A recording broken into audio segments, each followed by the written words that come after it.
on the highest point overlooking Gull Lake in southwestern Michigan, 110 feet above the waterline, stands a house that was never meant to be called what it truly is. Sprawling across more than 15,000 square feet. Wrapped in stone, timber, and imported tile. It looks less like a home and more like something lifted from the English countryside and quietly set down in the American Midwest. From the lake below, its silhouette dominates the shoreline, commanding the landscape with the confidence of old Europe and the wealth of new America. Its builder, one of the richest men the United States had ever produced, called it simply the cottage. The word feels almost mocking. This was not modesty in brick and mortar. It was a declaration from a man who had spent most of his life being overlooked, dismissed, and used.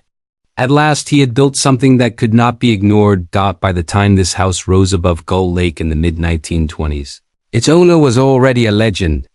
His name appeared on breakfast tables across America, stamped in black ink like a signature of trust. Children ate his product every morning. Mothers bought it without question. Grocers stacked it by the thousands. He had turned a bland dietary experiment into one of the most recognizable brands in the world. And yet the man who built this palace had not grown up wealthy. He had not inherited land, power, or opportunity. For the first 46 years of his life, he lived as a servant. He worked weeks that stretched past 120 hours for wages that barely sustained him.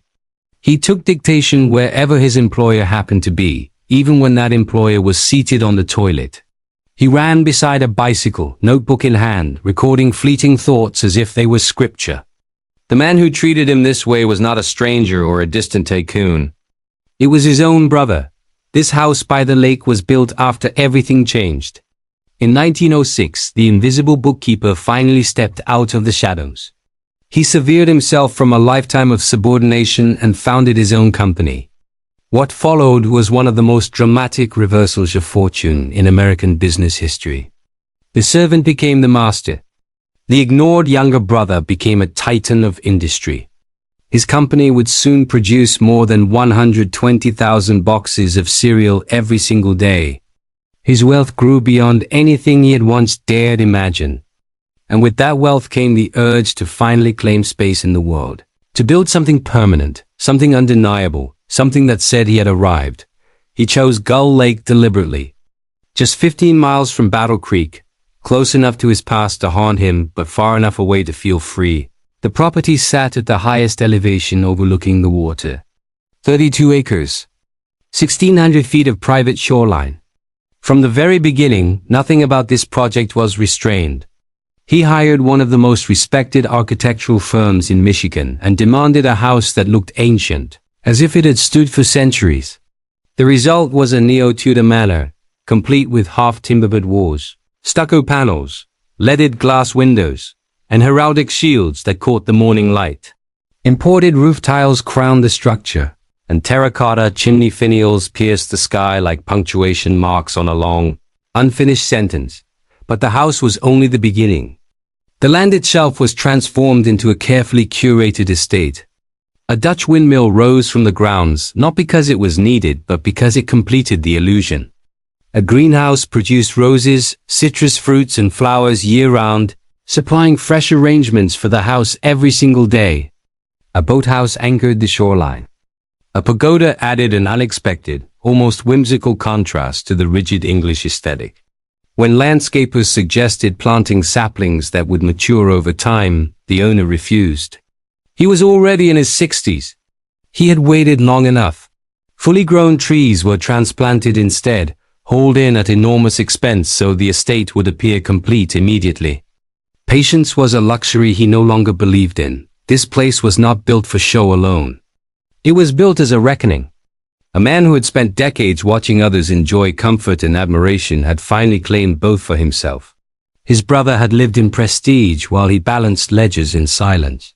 Now the balance had shifted. And yet, even here, even in this mansion overlooking the lake, the past was never far away. Lawsuits were still unfolding. The brothers were locked in a bitter legal war over the family name. They would barely speak for decades. And years later, in the final days of the older brother's life, a letter of reconciliation would arrive at this very house. The letter would go unopened. Not until it was too late. This is not just the story of a house. It is the story of cornflakes, family betrayal, and the cost of success. And it begins here, at the so-called cottage by the lake, Battle Creek. Michigan, in the middle of the 19th century, was not the kind of place where fortunes were supposed to be made. It was small, rural, and deeply inward-looking, far removed from the financial centers that were beginning to shape industrial America. Yet beneath its quiet streets and wooden storefronts, Battle Creek had become something unusual and intense. The spiritual center of a religious movement convinced it was living in the final chapter of human history. The Seventh-day Adventists believed the second coming of Christ was imminent. Not metaphorically close, but literally at hand. Every decision, every habit, every meal was shaped by the expectation that the world could end at any moment. This belief system rejected indulgence in all its forms. Meat was forbidden. Alcohol was sinful. Tobacco, coffee, and tea were viewed as poisons of both body and soul. Pleasure itself was treated with suspicion. The human body, Adventists believed, was a sacred vessel that must be kept pure in preparation for Christ's return. Disease was not merely a medical problem, but a moral warning. Health was holiness made visible. It was into this world of restraint, fear, and constant self-surveillance that the Kellogg family raised their children. John Preston Kellogg, the family patriarch, earned a modest living manufacturing and selling brooms. His wife, Annette, bore 16 children. 6 of them died young, taken by infectious diseases that were common in an era before antibiotics, but devastating in a household already obsessed with bodily purity and divine judgment. Death was not an abstract idea in the Kellogg home. It was immediate, frequent, and interpreted as evidence of spiritual failure or divine testing. The surviving children grew up under the shadow of loss, surrounded by religious discipline and constant reminders that the body was fragile and easily corrupted. The first son to stand out was John Harvey Kellogg. Born in 1852, sickly from an early age, he contracted tuberculosis as a child, leaving one lung permanently damaged. Physically frail, he compensated with ferocious intellect and ambition. Church leaders noticed him almost immediately. They saw in him not just intelligence, but usefulness. The Adventist movement needed educated men who could give scientific legitimacy to its beliefs about health and morality. John Harvey was chosen. While other children worked or studied locally, he was sent away, funded by the church itself, to receive an education that no one else in the family could have dreamed of. 8 years later, in 1860, Will Keith Kellogg was born. He entered the same household, but might as well have lived in a different universe. Where John Harvey was groomed and praised, Will Keith was overlooked. Where resources flowed toward the eldest son, expectations for the younger one were minimal. Will Keith had poor eyesight, but no one thought to test it. Teachers assumed he was slow. His family accepted the judgment without question. In a household already shaped by hierarchy and obedience, labels stuck early and permanently. By the time Will Keith was 13, his future had been quietly decided. He dropped out of school and was sent to work, selling brooms door to door, just as his father did. The work was humbling, repetitive, and exhausting, but it taught him lessons no classroom ever would. He learned how to approach strangers, how to handle rejection, how to calculate profit and loss, and how to survive on thin margins. While his older brother studied medicine and theology, Will Keith learned commerce the hard way, one skeptical customer at a time. Meanwhile, John Harvey's ascent continued without interruption. Funded by the Adventist Church, he studied hydrotherapy in New Jersey, attended the University of Michigan Medical School, and completed his medical training at Bellevue Hospital Medical College in New York City. By the time he returned to Battle Creek in 1876, he was only 24 years old, but already armed with credentials, confidence, and institutional backing. The church handed him control of its struggling health facility, the Western Health Reform Institute, and gave him a mandate to transform it. John Harvey did more than transform it. He reinvented it entirely, renaming it the Battle Creek Medical Surgical Sanitarium, a word he coined himself. He positioned the institution as something between a hospital, a religious retreat, and a moral re-education center. Under his leadership, the sanitarium exploded in size and reputation. What began as a modest Adventist clinic grew into a sprawling campus with dozens of buildings and hundreds of employees. Patients came not just to be treated, but to be remade. In the same year John Harvey took command, 16-year-old Will Keith walked through the doors of the sanitarium for the first time, not as a patient but as an employee. His role was undefined but essential.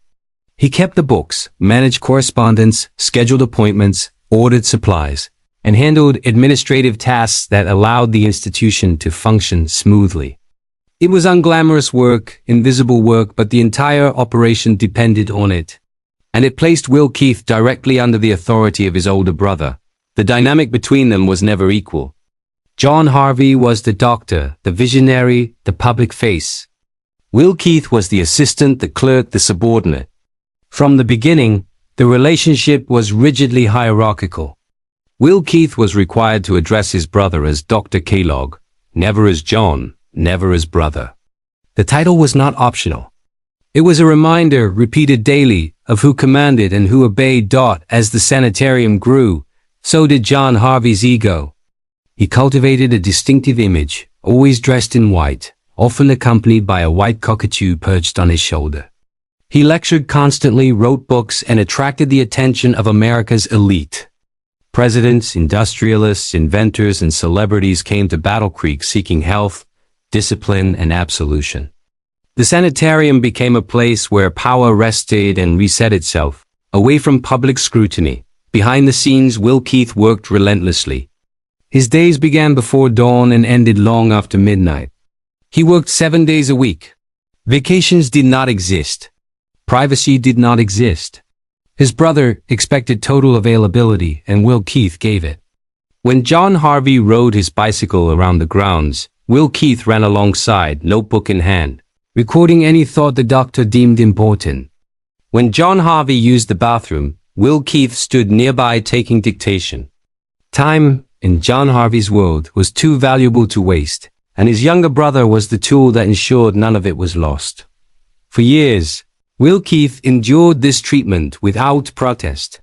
He had no formal education, no savings, no network outside Battle Creek. The sanitarium was his entire world.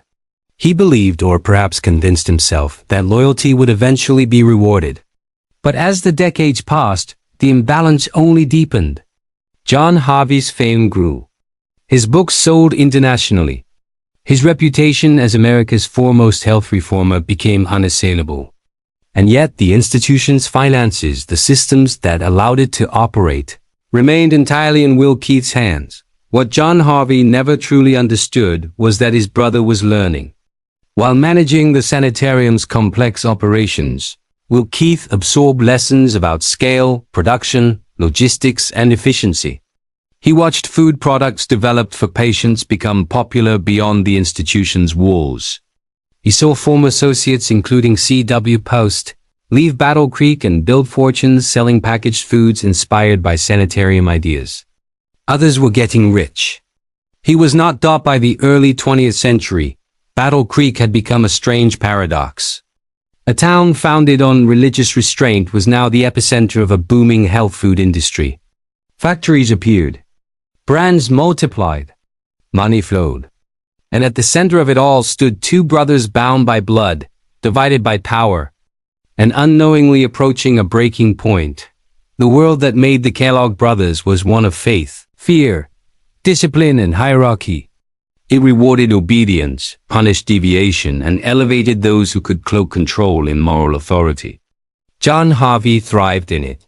Will Keith survived it.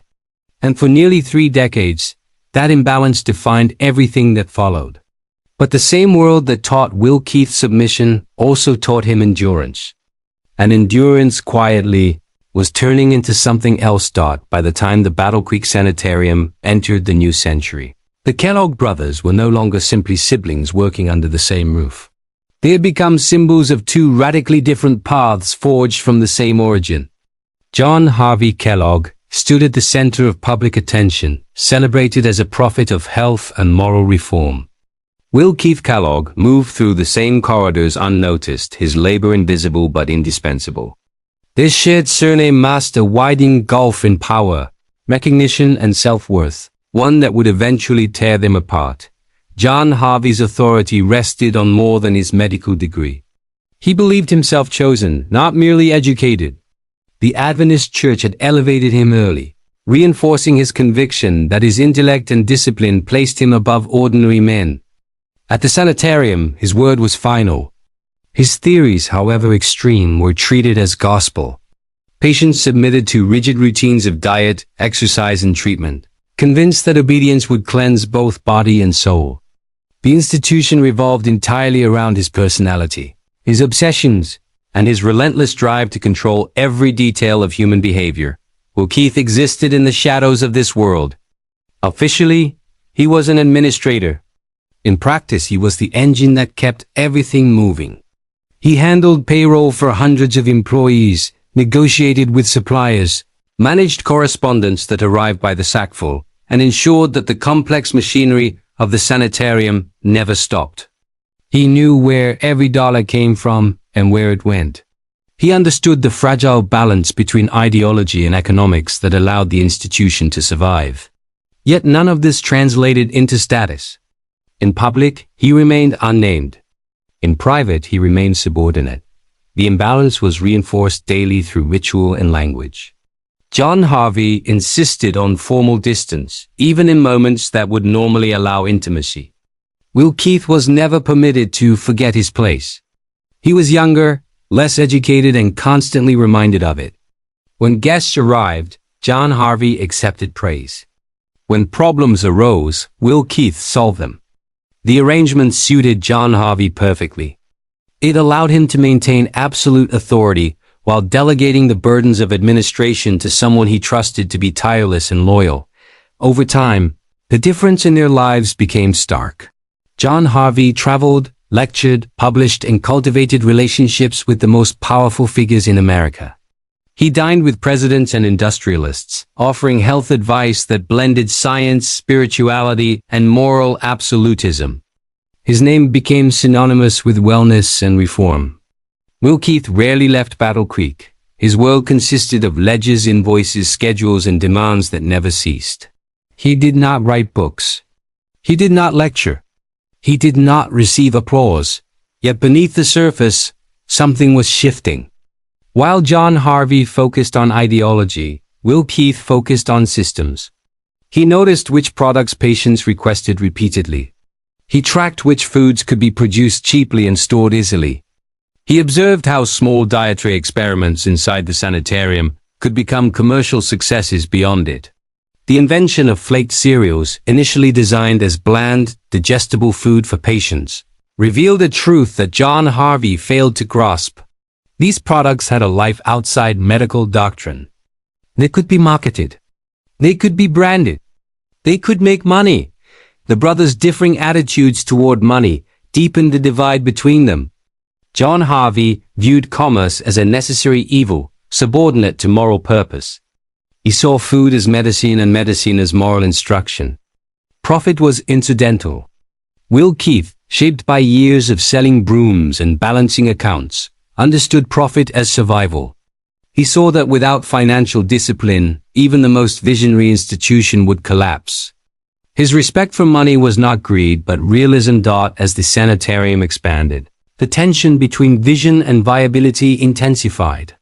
New buildings required funding. Staff demanded wages.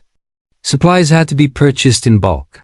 Will Keith handled these pressures daily, often improvising solutions to keep the institution solvent.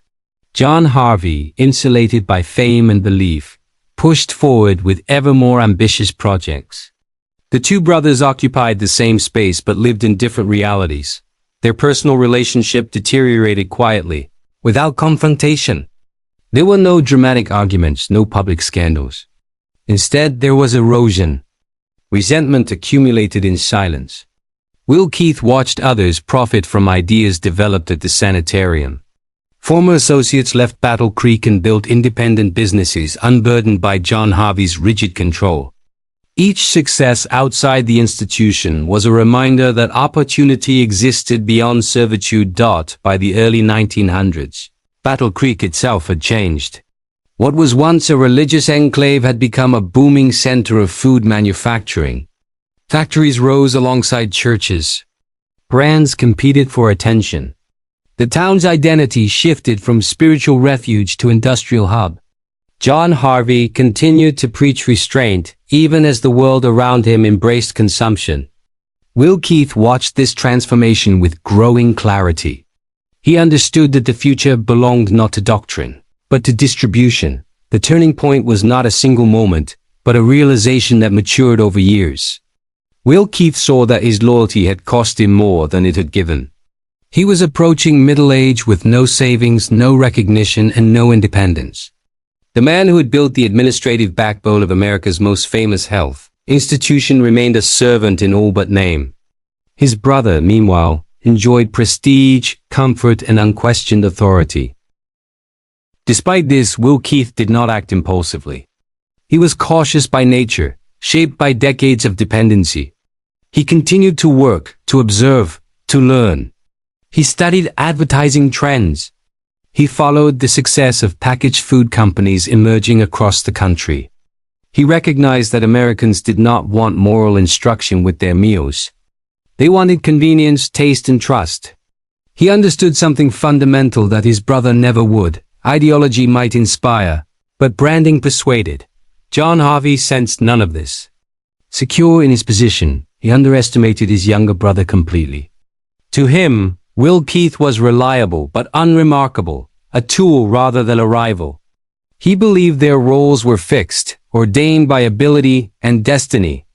The idea that Will Keith could operate independently, let alone compete, never truly entered his mind, and yet the seeds of rebellion were already planted.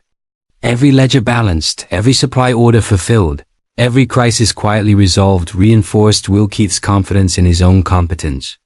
He had spent decades proving himself to a man who would never acknowledge it. The realization that recognition would never come from within the sanitarium became impossible to ignore. By the time Will Keith reached his mid-40s, the divergence between the brothers was complete. One commanded attention through charisma and authority. The other commanded systems through discipline and insight. One believed in control through doctrine. The other believed in control through structure. They shared a name, a past, and a set of inventions that had changed American eating habits forever. But they no longer shared a future. What remained was the inevitable question neither had yet asked aloud. Could the invisible brother step into the light? Could the man trained to serve become a man who led? And if he did, what would become of the bond that had defined both their lives? The answer would come suddenly, decisively, and with consequences that would echo for decades. At the height of his power, John Harvey Kellogg ruled the Battle Creek Sanitarium less like a physician and more like a sovereign.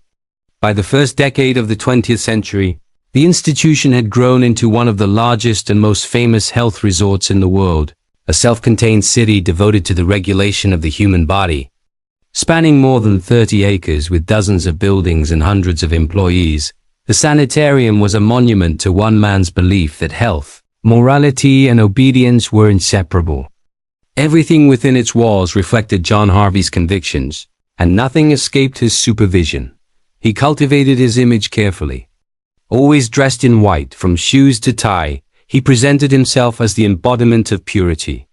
Patients remembered his small stature, his pointed beard, his intense gaze behind round spectacles, and the white cockatoo that often perched on his shoulder like a living emblem of eccentric authority.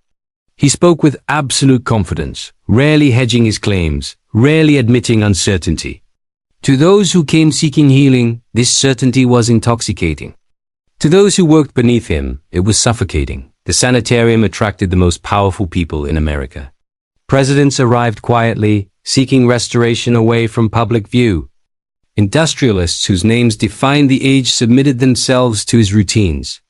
Writers, inventors, and celebrities filled the guest lists. Thomas Edison came when his mind needed rest. Henry Ford and Harvey Firestone walked the grounds to escape the pressures of industry. Amelia Earhart prepared for flight under his supervision. John D. Rockefeller Jr. sought refuge after scandal threatened his family's reputation. Battle Creek became a pilgrimage site for America's elite, and John Harvey Kellogg became their high priest. The treatments he prescribed were as extreme as his beliefs. John Harvey was obsessed with digestion. He believed that nearly all disease originated in the intestines and that decay within the body poisoned the mind and soul. His solution was relentless purification. Patients underwent multiple enemas a day, administered with machines he designed himself. One device could pump 15 quarts of water through the bowels in a single minute. For John Harvey, this was not excessive. It was necessary. Water alone was not enough. He believed the intestines must be repopulated with beneficial bacteria, and so yogurt became central to his regimen. Patients consumed it by the bowlful, while additional quantities were introduced rectally through hoses and pumps. The procedure was humiliating, invasive, and exhausting, but it was framed as science, as progress, as moral duty. Patients endured it because John Harvey insisted that obedience was the price of health, for those whose bodies resisted. Additional stimulation was prescribed. Vibrating chairs shook patients violently at high frequencies, designed to force bowel movements through mechanical persuasion. Light therapy cabinets bathed naked bodies in the glare of electric bulbs. Electrical currents passed through limbs and torsos in the belief that energy itself could realign diseased flesh. Mechanical horses rocked patients back and forth to simulate exercise. These devices filled the sanitarium with constant motion and noise, transforming healing into a kind of industrial process. Yet digestion was only part of John Harvey's obsession. His deepest fixation was sex. He believed sexual desire was the root of physical weakness, moral corruption, and societal decay. Pleasure, in his view, drained vitality and shortened life. He preached absolute sexual restraint, not only outside marriage but within it. His own marriage was never consummated.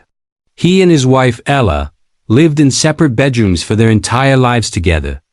United by ideology rather than intimacy, John Harvey wrote extensively about what he called the solitary vice, masturbation. He warned, caused everything from acne and poor posture to insanity and death. These were not fringe ideas whispered in private. He published them in widely read books and lectured on them before large audiences. His prescriptions for prevention were brutal. For boys, he advocated circumcision without anesthesia, arguing that the pain would create a permanent aversion. In extreme cases, he recommended suturing the foreskin closed. For girls, he prescribed the application of carbolic acid directly to the clitoris. These practices were justified as medical interventions, sanctioned by his authority and accepted by parents, desperate to protect their children's souls. The sanitarium's diet reflected this philosophy of suppression. Flavor was considered dangerous. Spices inflamed desire. Rich foods awakened passion. Meals were intentionally bland, designed to calm the body and quiet the mind. This culinary restraint was not about enjoyment or nourishment alone. It was about control. John Harvey believed that by controlling what people ate, he could control who they became. Ironically, it was within this environment of repression that one of America's most enduring food products was born. In his pursuit of blandness, John Harvey experimented endlessly with grains, seeking foods that were easy to digest and devoid of stimulation. Flaked cereals emerged from these experiments almost by accident, developed for patients who required simple, digestible meals. To John Harvey, they were tools of therapy, not commodities. He saw no contradiction in feeding thousands of patients the same tasteless food day after day. Uniformity was virtue. Running this vast operation required precision. Schedules were rigid. Rules were enforced without exception. Employees lived under constant scrutiny. And at the center of it all stood Will Keith Kellogg, managing the chaos behind the scenes. While John Harvey devised theories and basked in admiration. Will Keith ensured that supplies arrived, machines functioned, and bills were paid. He absorbed the pressure silently, translating his brother's obsessions into operational reality. The 1902 fire exposed the fragility of John Harvey's empire. In the early hours of February 18th, flames engulfed the main sanitarium building. Hundreds of patients were evacuated into the freezing Michigan night. Only one man died, returning inside for his belongings. The loss was catastrophic. Much of the damage was uninsured. For a moment, the institution teetered on collapse. John Harvey responded not with caution, but with defiance. He rebuilt larger, grander, more imposing than before. The new sanitarium opened in 1903, and in the years that followed, he added a 14-story tower that dominated the Battle Creek skyline. It was a statement of resilience and ambition, a declaration that his vision could not be destroyed by fire or doubt. To the public, this rebuilding reinforced his legend. To Will Keith, it reinforced a different truth.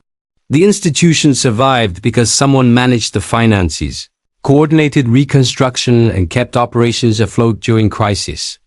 That someone was not the doctor in white. It was the brother who worked in silence. John Harvey's power rested on belief, but belief required maintenance. His authority depended on unquestioning acceptance. Any challenge threatened not just his reputation, but the moral universe he had constructed. Over time, this made him intolerant of dissent. He clashed with church leaders, rejecting doctrines he once upheld. By 1907, the Seventh-day Adventist Church expelled him, severing the relationship that had once elevated him. John Harvey emerged convinced of his own righteousness, increasingly isolated, increasingly authoritarian. Within the sanitarium, his control tightened. Loyalty was expected, not rewarded. Innovation was tolerated only if it reinforced his worldview. For decades, Will Keith had existed within this system, adapting himself to survive. But the longer John Harvey ruled by obsession and domination, the clearer it became that there was no room for growth beneath him. The doctor believed himself indispensable. He believed the institution was an extension of his will. He believed the world needed his guidance. What he never believed was that his brother might outgrow him. And in that blind spot, the seeds of collapse were quietly taking root. For most of his life, Will Keith Kellogg believed endurance was his destiny. He had been raised to obey, trained to endure, and conditioned to accept that recognition belonged to others. Decades of submission had shaped him into a man who moved carefully, spoke sparingly, and doubted his own worth. By his mid-40s, he had spent nearly 30 years inside the orbit of his brother's authority, working longer hours than anyone else at the Battle Creek Sanitarium, while remaining invisible to the outside world. The idea of leaving was not dramatic. It was terrifying. In 1884, long before the world knew his name, Will Keith recorded a quiet confession in his diary. He wrote that he felt blue, that he feared he would always be a poor man the way things looked. The line revealed more than despair. It revealed awareness. Even then, he understood that loyalty alone did not guarantee security. Yet he stayed. He stayed because he had no education to fall back on, no capital, and no identity separate from the institution. The sanitarium was not just his workplace. It was his entire life. The humiliation was constant but subtle. John Harvey did not need to shout or strike to assert dominance. Control was embedded in routine.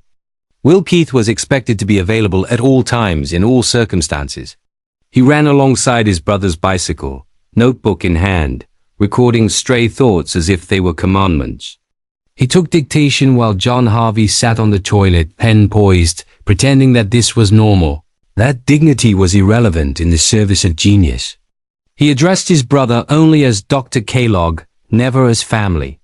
Each small ritual reinforced the same message.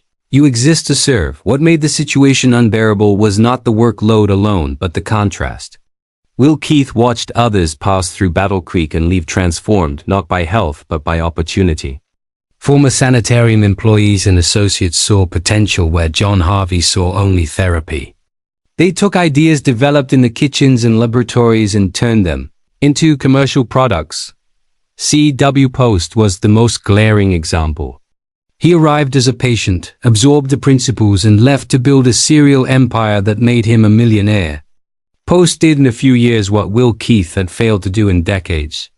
And he did it using ideas that Will Keith had helped administer. Each success outside the sanitarium chipped away at the narrative that Will Keith told himself. He was not incapable. He was constrained. The realization did not arrive all at once.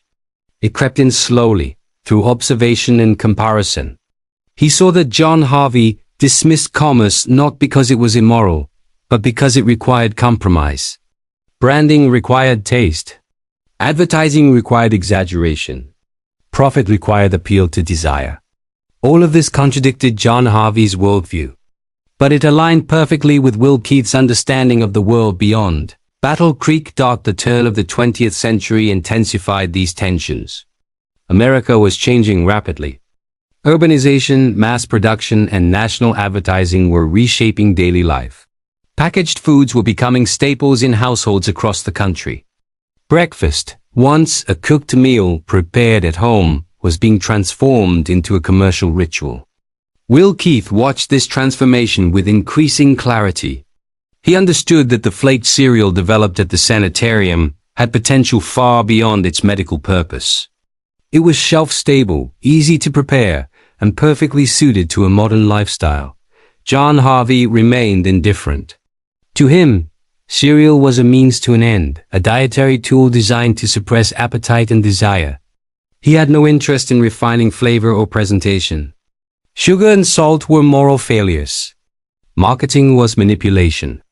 When Will Keith suggested improvements or expansions, his ideas were dismissed. The hierarchy was clear. Vision belonged to the doctor.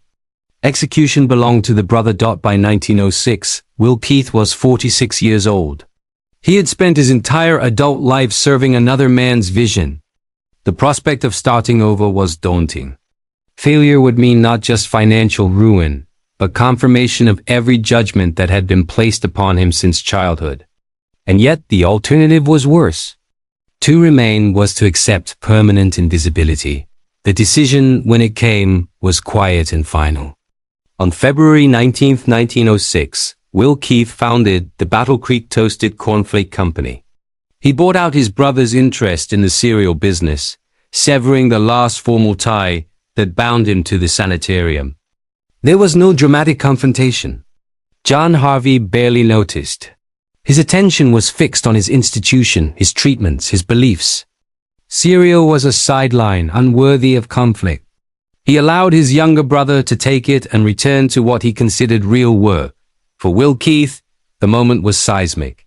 For the first time in his life, he owned something. He made decisions without seeking approval. He risked failure on his own terms. The company began modestly, producing cereal much as it always had, but the philosophy behind it was entirely different. Will Keith did not believe Americans wanted medicine for breakfast. They wanted something that tasted good. He added sugar. He added salt. He violated every principle his brother had preached for decades. More radical than the recipe was the strategy. Will Keith understood that in a crowded marketplace, silence was death. He took a third of his startup capital and spent it on a single advertisement in Ladies' Home Journal, one of the most widely read magazines in the country.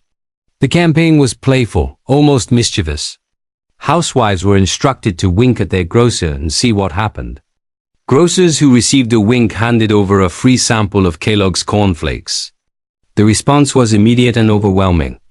In New York City alone, sales increased 15-fold. Advertising became Will Keith's weapon. He invested relentlessly, saturating newspapers and magazines with his product. He offered free samples, promotions, and guarantees. He understood that trust had to be earned at scale. And so he did something no one else had done. He signed his name on the front of every box. The signature was a promise, a personal endorsement from a man who had never before been visible. It transformed the product from an anonymous commodity into something human. Success followed quickly. Production increased. Distribution expanded. The company grew from a local operation into a national brand in a matter of years. For the first time, Will Keith was not reacting to demands. He was shaping them. The servant had become a competitor. The younger brother had stepped out of the shadow and into the market. John Harvey watched this transformation with growing irritation. What he had dismissed as trivial now threatened his authority. The Kellogg name, long associated with health and morality, was being redefined by cereal boxes and advertisements. The power dynamic between the brothers had shifted irreversibly. The breaking point had arrived. What began as liberation would soon become war. By the time Will Keith Kellogg realized he had won the marketplace, he also understood he had ignited a conflict that would never truly end. The success of Kellogg's cornflakes did not merely create a rival product. It fractured a family name that had once been singular. What had been a quiet separation now hardened into a public struggle over identity, ownership, and moral authority. The battle was no longer about cereal. It was about who had the right to define what Kellogg meant to America. John Harvey Kellogg watched his younger brother's rise with disbelief that quickly curdled into resentment. For decades, he had been the famous one. His sanitarium attracted presidents, industrialists, and celebrities. His lectures were published. His ideas were debated across the country. He believed history would remember him as a reformer who reshaped American health. And yet, with every passing year, the public associated the Kellogg name less with medical philosophy and more with a breakfast box on a grocery shelf. To John Harvey, this was theft in its most personal form. He believed the cereal business had been born inside the sanitarium, nurtured by his dietary theories and spiritual discipline.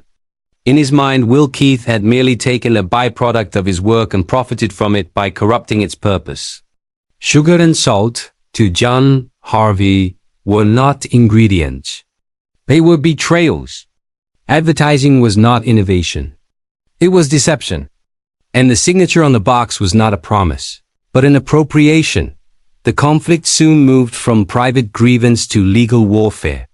John Harvey began challenging Will Keith's exclusive right to the Kellogg name, arguing that it belonged to him as the senior brother and public figure. He insisted that consumers were being misled into believing the cereal was endorsed by the sanitarium and its health principles. The irony was bitter. For years, John Harvey had forbidden commercial use of his name. Now that the name had become valuable, he wanted it back. Will Keith responded not with sentiment, but with strategy. He had spent most of his life subordinated, and he had learned the cost of hesitation. The courts, he believed, were not a place for emotion. They were arenas of precedent and evidence. He argued that he had legally acquired the business, that he had built the brand independently, and that the public associated the name with his product, not his brother's ideology. The Kellogg name, he asserted, was no longer a private inheritance. It was a commercial identity shaped by consumer trust. As the lawsuits unfolded, the contrast between the brothers became stark. John Harvey framed the dispute as a moral crusade, portraying himself as a victim of commercial greed. He published pamphlets, delivered speeches, and attempted to rally public opinion by invoking health, purity, and reform. Will Keith remained largely silent. He let the advertisements speak for him. He let sales figures make the argument. While one brother lectured, the other expanded distribution. The legal battles dragged on for years, draining energy and deepening bitterness. Courtrooms became extensions of childhood rivalries that had never been resolved. Each filing was a reopening of old wounds, each ruling a reminder that power had shifted. In 1922, the decisive moment arrived. The courts ruled that Will Keith Kellogg had the right to use his own name as a trademark. The decision was devastating for John Harvey. It was not merely a legal loss. It was a symbolic erasure. From that moment forward, the Kellogg name belonged to cereal in the public imagination. Grocery stores, advertisements, and breakfast tables reinforced the association daily. Children learned to read by sounding out the name on boxes. Families spoke it casually, without awareness of the ideological war that had shaped it. The name that John Harvey believed would carry his medical legacy into the future had slipped permanently from his control. For Will Keith, the victory was hollower than it appeared. He had secured his independence and proven his capability, but the cost was permanent estrangement. The brothers no longer spoke except through attorneys. Decades of shared history were reduced to affidavits and accusations. There would be no reconciliation, no acknowledgement of mutual contribution. The war for identity had demanded total separation. As the company grew, Will Keith doubled down on the philosophy that had brought him success. He expanded product lines, improved packaging, and refined marketing techniques that competitors scrambled to imitate. He believed deeply in the idea that food companies carried social responsibility, but he rejected moral absolutism. Health, in his view, had to coexist with pleasure. Discipline had to be balanced with desire. This philosophy resonated with a nation entering the modern age. John Harvey, meanwhile, retreated further into ideological isolation. His views grew more extreme, his audience narrower. The sanitarium continued to operate, but its influence waned as medicine professionalized and alternative health movements fractured. The man who had once commanded national attention found himself increasingly out of step with the world he had tried to reform. The Kellogg name, now emblazoned on supermarket shelves, reminded him daily of what he had lost. The irony was cruel. Both brothers had sought to improve American health, but only one had understood how Americans actually lived. Will Keith recognized that lasting influence required adaptation. John Harvey demanded obedience to principles that left little room for compromise. The public chose the version of health that fit into their lives, not the one that demanded they abandon them. By the mid-1920s, the battle had effectively ended, though the bitterness remained. Will Keith Kellogg was now one of the most successful food manufacturers in the world. His company employed thousands and reached millions. Yet he rarely spoke publicly about his brother. When asked, he deflected. The victory, he seemed to understand, did not need narration. It was visible everywhere. This was the true war for identity. It was not won through arguments or moral claims, but through repetition and familiarity. The Kellogg name became ordinary, domestic, trusted. It lost its association with lectures and discipline and gained one with routine and comfort. In winning the public, Will Keith had rewritten history, but identity, once divided, leaves scars. The brothers' conflict was not simply a personal tragedy. It was a case study in how innovation, recognition, and power reshape relationships.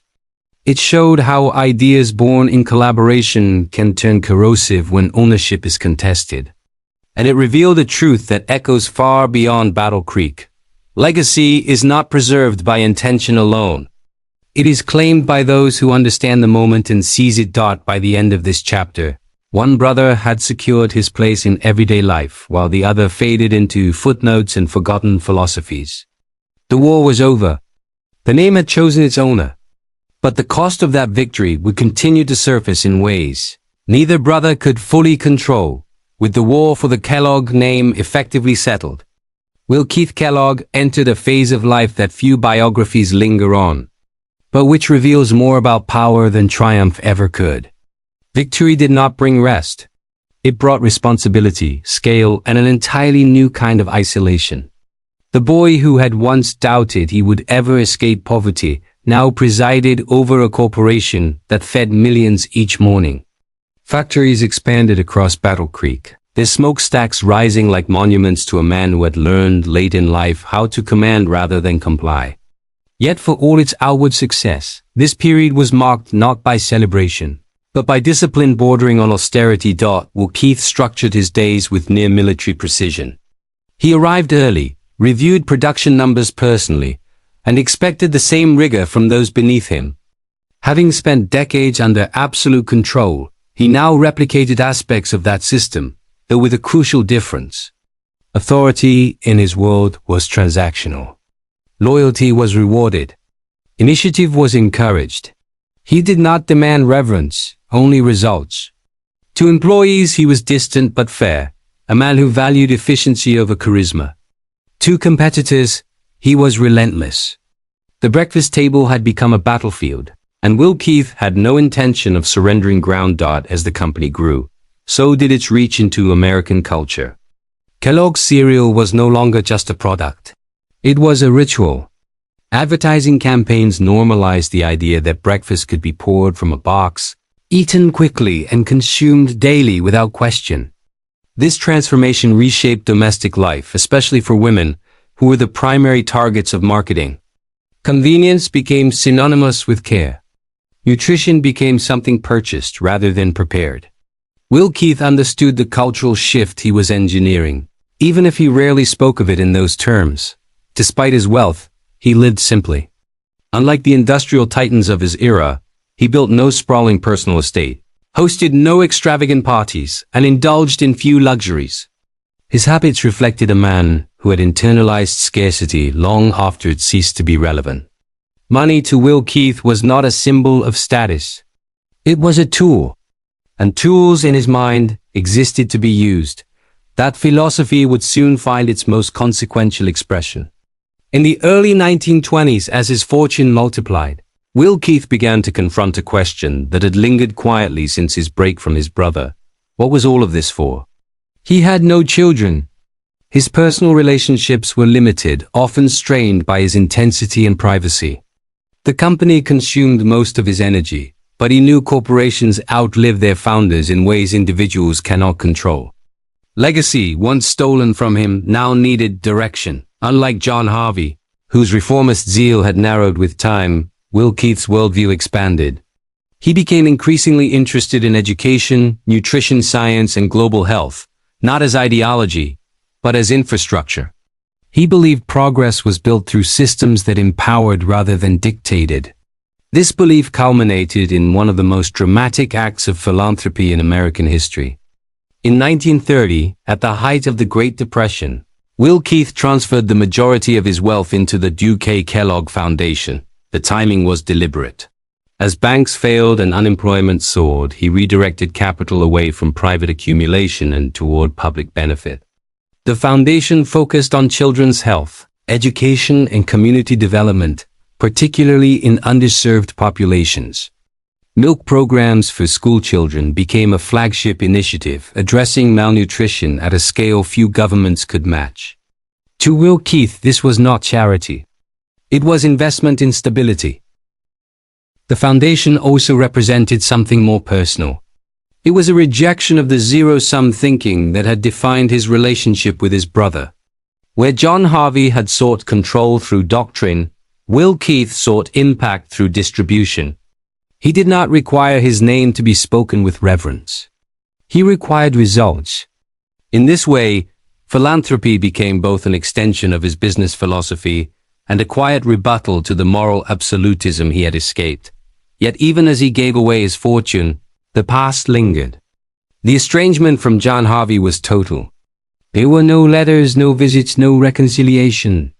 When John Harvey died in 1943, Will Keith did not attend the funeral. Publicly, he expressed respect. Privately, the silence endured. The breach had become permanent, a wound sealed not by healing, but by time within the company. Succession planning became an obsession. Will Keith was acutely aware that he had built something larger than himself, and he feared what might happen if control fell into careless hands. He established governance structures designed to preserve the company's values while allowing flexibility. He insisted on professional management rather than familial inheritance, a decision that contrasted sharply with many dynastic businesses of the era. The Kellogg Company would not be a family throne. It would be an institution. This choice further distanced him from the traditional narratives of American wealth. He was not grooming heirs. He was engineering continuity. His identity became increasingly abstract, embedded in policies, foundations, and organizational charts rather than personal myth. To the public, he was a name on a box and a signature beneath a promise. To those who worked closely with him, he was a man haunted by the knowledge that everything he had built rested on a single, irreversible act of separation. As the years passed, Will Keith's presence receded from daily operations. Younger executives took on greater responsibility. New products entered the market. The brand adapted to changing tastes and technologies. Yet the founder's influence remained visible in the company's restraint, its emphasis on trust, and its cautious approach to expansion. He had learned the dangers of unchecked authority and designed systems to prevent it. In his final years, Will Keith Kellogg became increasingly reflective. He spent time reviewing reports from the foundation, reading letters from beneficiaries, and visiting schools and farms supported by his endowment. These visits, often conducted quietly without press, offered him a form of validation no sales figure could provide. Here was evidence that his life's work extended beyond commerce, beyond rivalry, beyond the shadow of a brother who had once defined him. Still, the story was incomplete. Legacy, he understood, is not something one declares.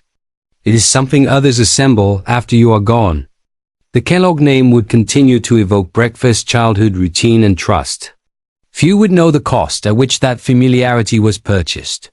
Fewer still would recognize the internal discipline required to transform resentment into institution-building. This chapter of Will Keith Kellogg's life was not about expansion, but about consolidation of meaning. He had escaped obscurity, survived conflict, and mastered an industry. Now he faced the quieter challenge of ensuring that his success did not replicate the control he had once endured. In choosing systems over ego, foundations over monuments, and continuity over dominance, he attempted to resolve a lifetime of imbalance. Whether he succeeded is a question history continues to debate. What is clear is that life after victory did not soften him, but it refined him. The man who had once lived in the margins learned to operate at the center without losing himself entirely to power. And in doing so, he shaped not just a company, but a philosophy of legacy that would outlast him, quietly influencing millions who would never know his story. As Will Keith Kellogg's public legacy expanded through factories, foundations, and familiar yellow boxes, a quieter story unfolded in the spaces money could not repair. Power had given him control over systems, but it could not grant him intimacy. Nor could it reverse the personal sacrifices that had accumulated over decades of discipline and isolation. Section 8 of his life was not defined by boardrooms or courtrooms, but by the private cost of having built an empire in opposition rather than in harmony. Will Keith never had children of his own. In an era when industrial fortunes were often justified by the promise of dynastic continuity, this absence carried symbolic weight. The Kellogg Company would outlive him, but there would be no son or daughter to inherit his voice, his memories, or his side of the story. The founder who had fought so fiercely to own his name would leave no direct descendant to defend it. In private moments, this reality weighed heavily. He had chosen independence over family once. Now independence was all that remained. Relationships beyond business were few and guarded. Will Keith was not unkind, but he was reserved to the point of opacity. Those who worked with him noted his difficulty with emotional closeness, a trait forged during years of submission when vulnerability had been dangerous. He trusted systems more than people, structures more than affection. The same habits that had protected him from his brother's dominance also walled him off from deeper human connection. The Kellogg Foundation, often celebrated as an act of generosity, also functioned as a surrogate family. Through it, Will Keith engaged with children, communities, and futures he would never personally witness. The foundation's focus on youth, health, and education reflected an unspoken longing to nurture without possessing, to guide without controlling. It was philanthropy shaped by restraint, careful not to replicate the authoritarian patterns he had escaped. Yet even this carefully constructed legacy could not shield him from the emotional consequences of estrangement. The absence of reconciliation with John Harvey lingered like an unresolved chord. The brothers' silence became absolute, enforced by years and pride. When John Harvey aged and his influence faded, there were moments when an attempt at contact might have been possible. It never came. The distance had become an identity of its own. John Harvey's later years were marked by decline, both personal and professional.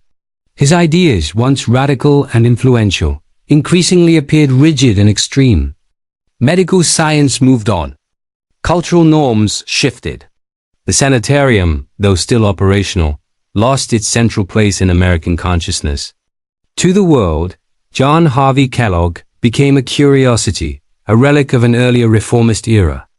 To Will Keith, he remained something far more complex, the architect of both his oppression and his ambition. The knowledge that his brother would die without their conflict resolved weighed on Will Keith in subtle ways. He did not speak of regret publicly, but those close to him sensed an undercurrent of sadness. Victory had required severance. There was no version of success that allowed for reconciliation without surrender. This was the hidden cost of the empire, the impossibility of repair. The next generation felt this fracture indirectly. Without children, Will Keith's influence passed through institutions rather than bloodlines. Executives, trustees, and administrators became the stewards of his values. While this ensured professionalism and continuity, it also diluted personal memory. Stories became policies. Experiences became principles. The emotional truth of his life risked being lost in the efficiency of governance. Within the company, this absence of familial intimacy produced a culture that was both stable and impersonal. Employees respected the brand but rarely felt personal loyalty to its founder. He was admired, not loved. This distinction mattered to a man who had once craved acknowledgement. The applause of the market could never fully substitute for the validation of family. As Will Keith aged, physical decline introduced vulnerabilities he had long avoided. Illness forced him to slow down, to relinquish control incrementally. These moments of dependency were particularly difficult. They echoed his youth when dependence had meant powerlessness. Now surrounded by caretakers and advisors, he faced the challenge of trusting others without surrendering agency. In these years, the Foundation's work became increasingly important to him. Reports from rural schools, medical programs, and agricultural initiatives offered reassurance that his wealth was alleviating suffering rather than perpetuating it. He found solace in the idea that children he would never meet were healthier because of decisions he had made. This abstraction of impact suited a man uncomfortable with personal attachment. Still, the question of meaning persisted. Had the empire justified the cost? Had independence been worth estrangement? These were not questions he asked aloud, but they surfaced in the careful way he structured his affairs, ensuring that neither the company nor the Foundation could be weaponized by ego or inheritance. Control, once taken from him, was now dispersed deliberately. When John Harvey died in 1943, the news arrived without ceremony. There was no public statement beyond a brief acknowledgement. No private pilgrimage. No closure. The moment passed quietly, as so many had in their shared history. For Will Keith, it marked the end of a conflict that had defined his adult life, but it offered no relief. An unanswered relationship does not end with death. It hardens into permanence. The absence of reconciliation also shaped how history would remember the brothers. Narratives simplified. One became the businessman, the other the eccentric doctor. The complexity of their collaboration, rivalry, and mutual dependence faded from popular memory. The cost of this simplification was emotional truth. The empire's success flattened the story into a parable of triumph, leaving little room for ambiguity. As Will Keith approached the end of his own life, he seemed increasingly aware of this distortion. He did not attempt to correct it. Instead, he doubled down on institutional legacy, trusting that impact mattered more than interpretation. This was consistent with his lifelong pattern, to accept loss quietly and redirect energy toward creation. Section 8 of this story is not about downfall or scandal. It is about erosion. It is about the slow wearing away of personal ties under the weight of ambition and principle. The empire had succeeded spectacularly, but it had demanded silence, restraint, and solitude in return. These were costs rarely itemized in balance sheets or biographies. In the end, Will Keith Kellogg's greatest struggle was not against his brother, the courts, or the market. It was against the loneliness that follows when independence becomes absolute. He had escaped domination, but he had also escaped intimacy. The Foundation, the company, and the systems he built stood as evidence of a life devoted to structure over sentiment. This was the hidden cost of the Kellogg empire.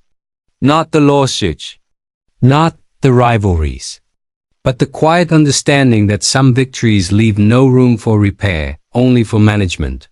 And in choosing management over reconciliation, Will Keith ensured that his legacy would endure, even as the personal story behind it faded into silence in the final years of Will Keith Kellogg's life. The world around him continued to move forward with the momentum he had helped create, even as his own presence within it slowly diminished. This stage was not defined by new battles or expansion, but by reckoning.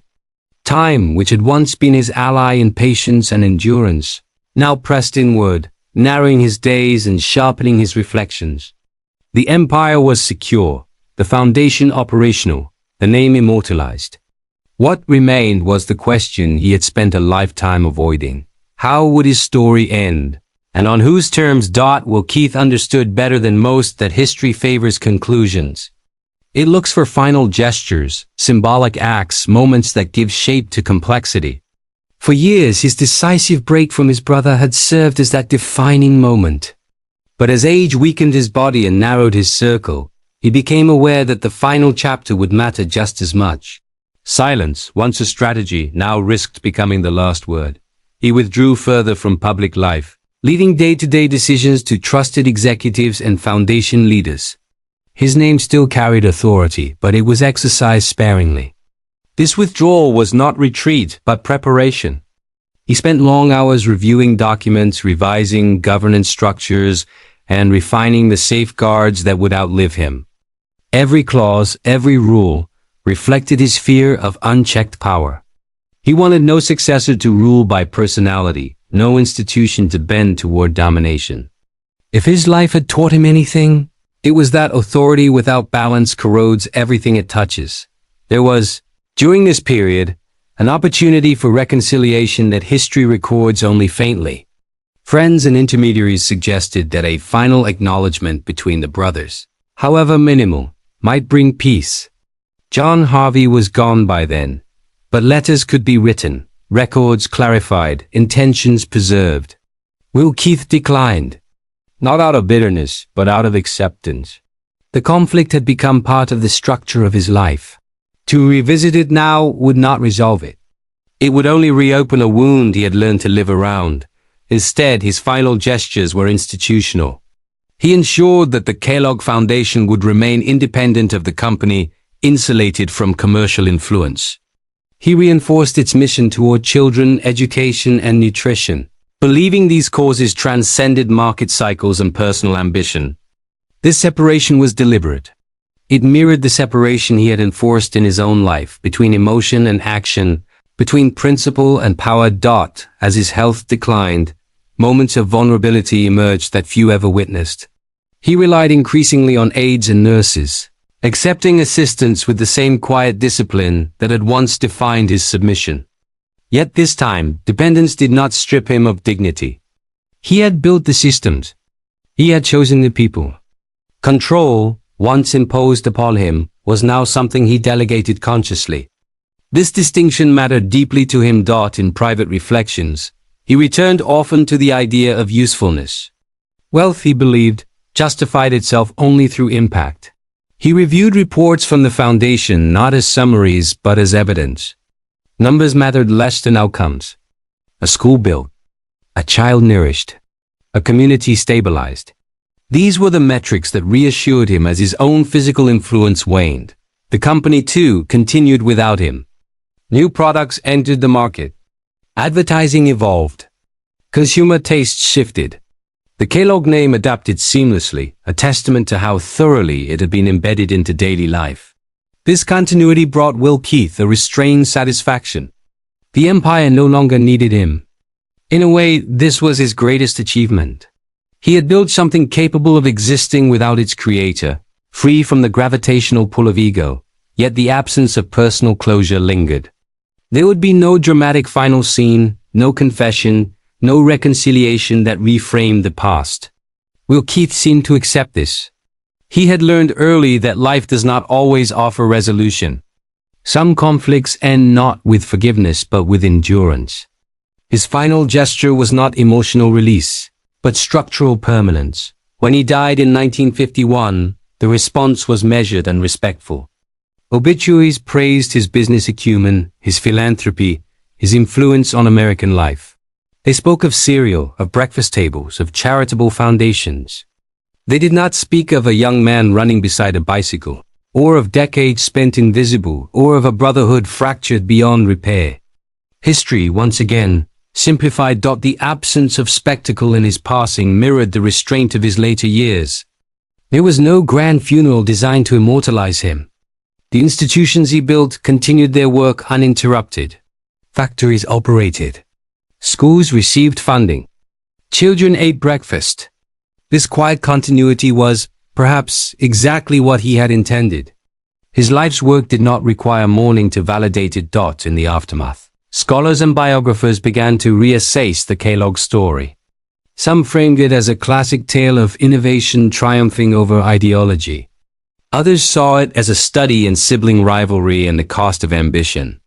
Few fully captured the emotional complexity of a man who had escaped control only by relinquishing intimacy. The final gesture, if there was one, lay in what he left unsaid. Will Keith Kellogg did not attempt to control how history judged him. This restraint marked a departure from the authoritarian certainty that had once dominated his life. He trusted that systems, not narratives, would carry his values forward. In doing so, he relinquished the last form of control available to him: interpretation.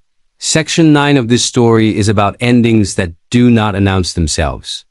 It is about a man who chose continuity over closure, impact over absolution.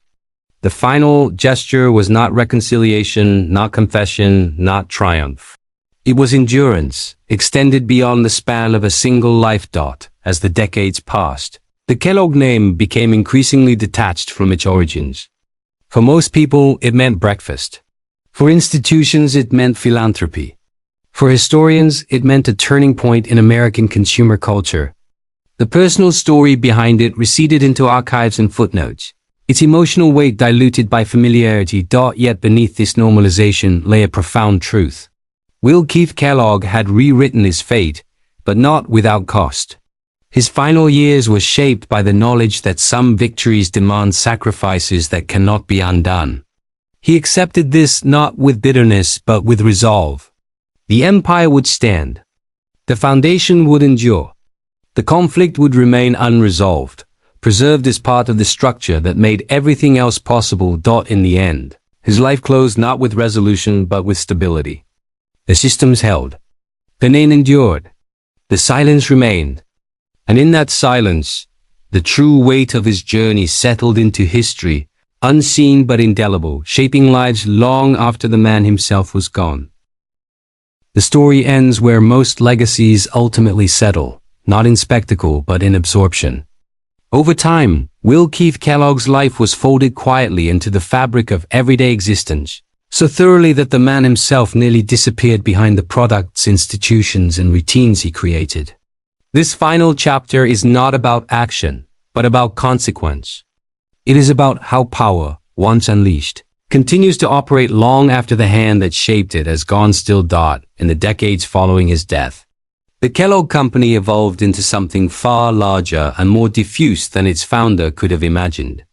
Ownership structures shifted, executives came and went, factories opened and closed, markets expanded across continents.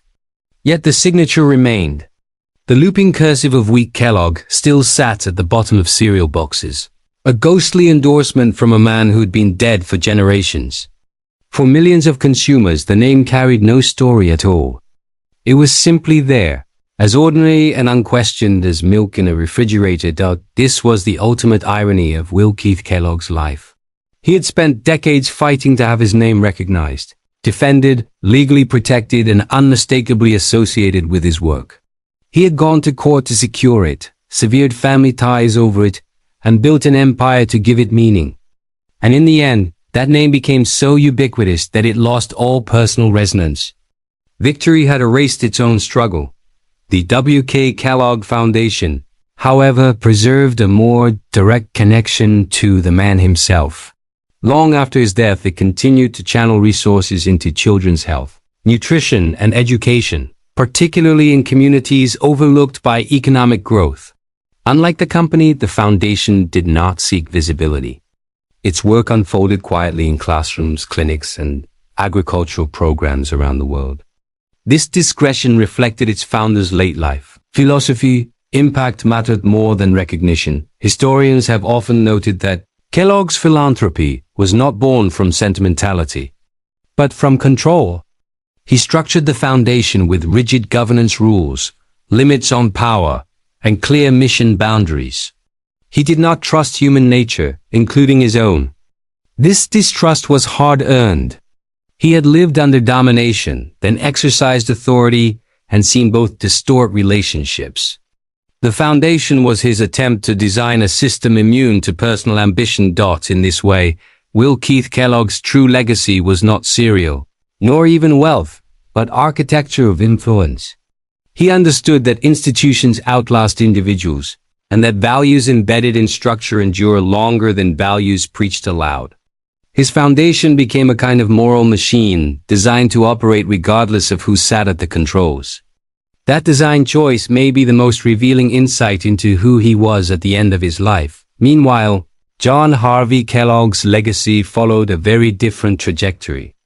Once a towering figure in American medicine, his reputation faded rapidly after his death.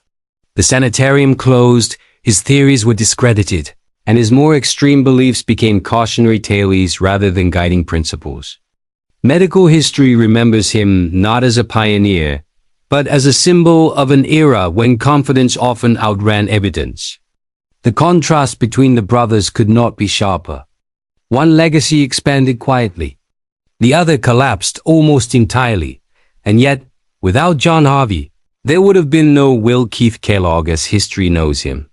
The brother who dominated, belittled, and exploited him also provided the environment in which his resilience was forged. The conflict between them was not incidental. It was foundational. The empire of cornflakes was built not just on innovation, but on decades of suppressed frustration and delayed autonomy. This is where the story resists easy moral conclusions. It is tempting to frame Will Keith as the righteous underdog and John Harvey as the tyrant. But history is rarely that clean. John Harvey's brilliance, however warped by obsession, created the context that made cereal possible. Will Keith's success, however deserved, required a ruthlessness that eventually mirrored the control he once resented. Each brother, in different ways, sacrificed human connection in pursuit of principle. The final accounting, then, is not about winners and losers but about cost. Will Keith Kellogg achieved what he once feared impossible. He became wealthy beyond imagination. He secured his name. He built institutions that fed and educated millions. Yet he died estranged from his brother, cut off from his sons, and surrounded more by systems than by family. The very discipline that enabled his ascent also limited his capacity for reconciliation. There is a quiet lesson here about ambition in the modern age. The American system rewarded Will Keith Kellogg precisely because he subordinated emotion to structure, loyalty to efficiency, and forgiveness to control. These traits built durable enterprises. They also hardened relationships beyond repair. His life demonstrates that success, as defined by capitalism, does not require emotional resolution. It often thrives without it. Today, the Kellogg name continues to circulate globally, detached from its origins. Children eat cereal bearing a signature whose story they will never know. Researchers work under grants funded by a foundation whose founder they may never study. This disconnection is not accidental. It is the final stage of legacy, absorption into normalcy. What once required struggle becomes routine. What once demanded sacrifice becomes invisible. The cottage at Gull Lake still stands, preserved and repurposed, its Tudor walls overlooking water that has seen generations come and go. It is no longer a symbol of personal triumph, but of transition. The man who built it to finally experience ownership did not keep it for himself. Like much of his wealth, he released it into the future, trusting that others would find use in what he left behind. In that sense, Will Keith Kellogg's life ended exactly as it had been lived. Not with confession, not with forgiveness, but with transfer.